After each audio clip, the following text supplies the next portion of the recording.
Hi, I'm Amy from Oddments-Theatre, and ordinarily we'd be on the road taking drama with a Christian message into churches, schools and prisons across the UK. Unfortunately, due to the virus, we can't be doing this at the moment, but we can bring you Drama Church.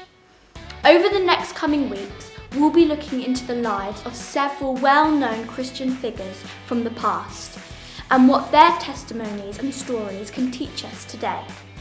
Kicking off this week's video, we'll be looking at the story of D.L. Moody, one of the greatest evangelists of our time.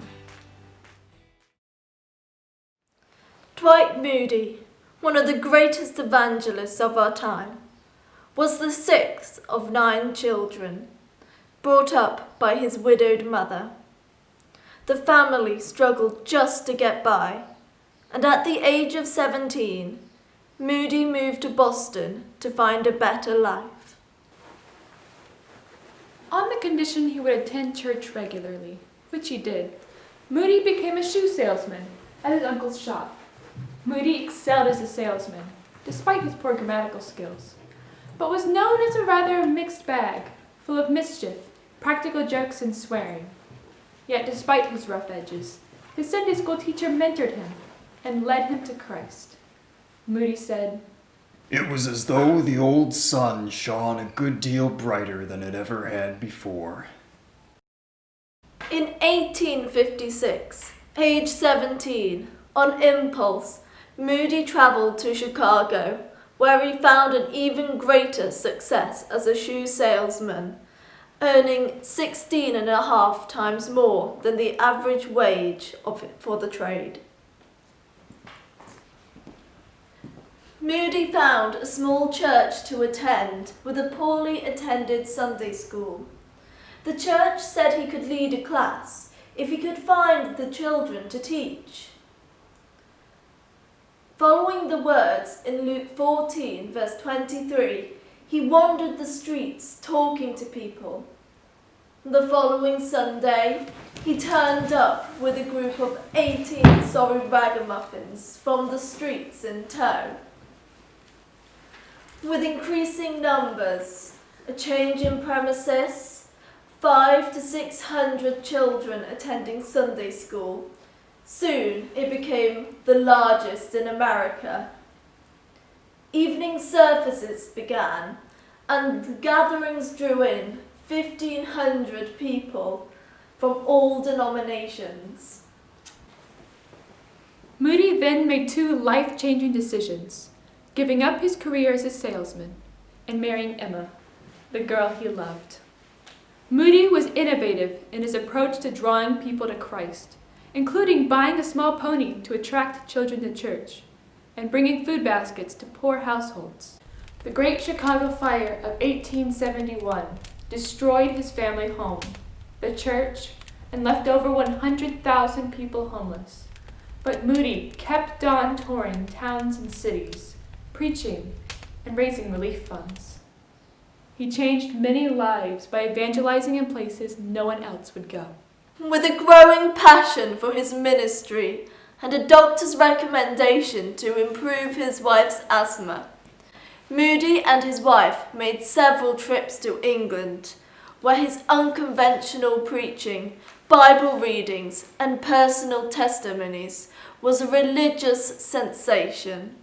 While his wife and children stayed in London, Moody travelled through cities for weeks at a time, from Sheffield to Sunderland, Liverpool to Newcastle, and Birmingham, where over 100,000 people heard him speak in 8 days.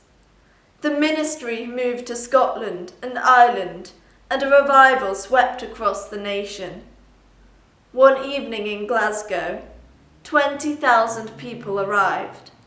Another evening, Moody arrived late to a packed auditorium and preached from the top of his carriage because he could not get inside.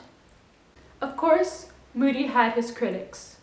Some said he spoke too fast, used too many personal stories, or made too many grammatical mistakes and wasn't eloquent enough. Yet crowds always flooded to hear him. He courageously made the message of the gospel understandable to the common man Or as Billy Graham said of Moody, he put the cookies on a lower shelf. Whether it was during his 4-month campaign in England or touring hundreds of cities in America, thousands of people came to hear the ex-shoe salesman teach the Christian message on salvation. After his death in 1899, aged 62 years old, the New York Times hailed Moody as a man who did more to convert people to the Christian faith than anyone else of his time.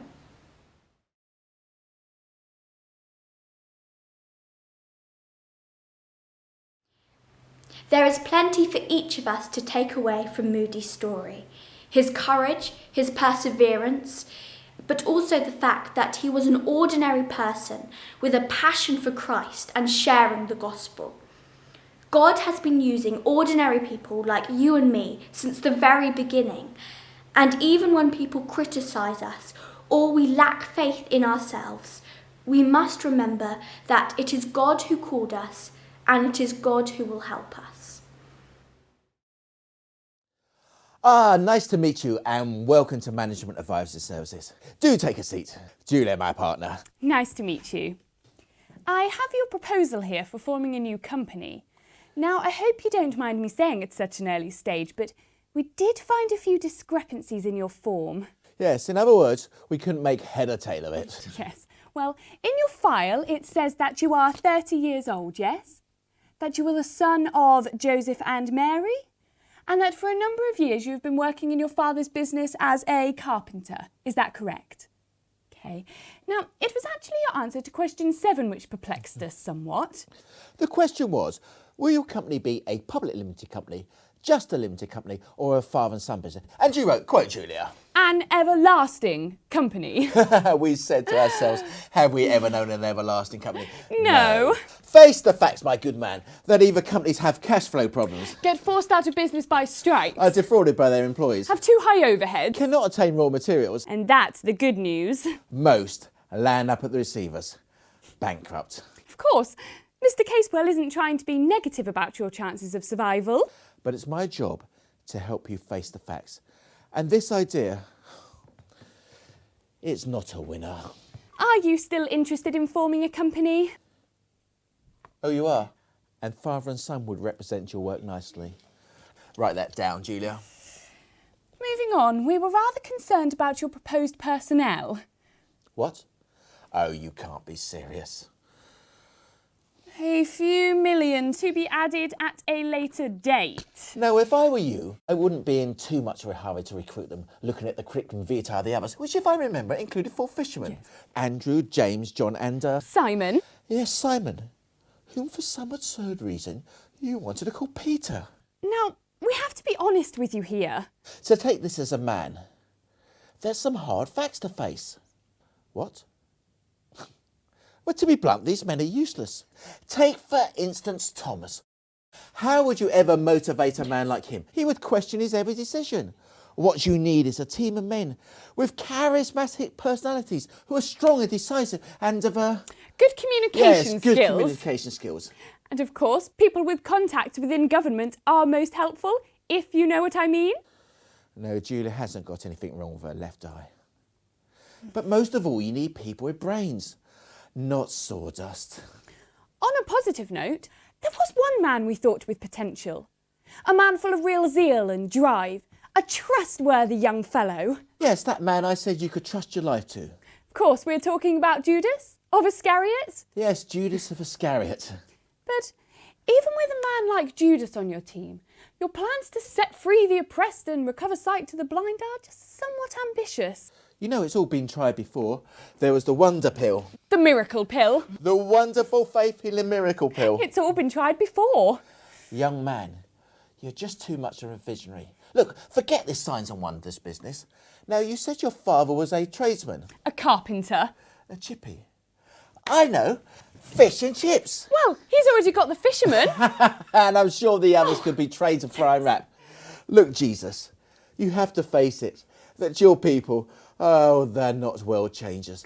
They're just ordinary people. Thank you for joining us for Drama Church this week. Remember, we add new videos every Friday at 6 p.m. on our YouTube channel, so we hope to see you again.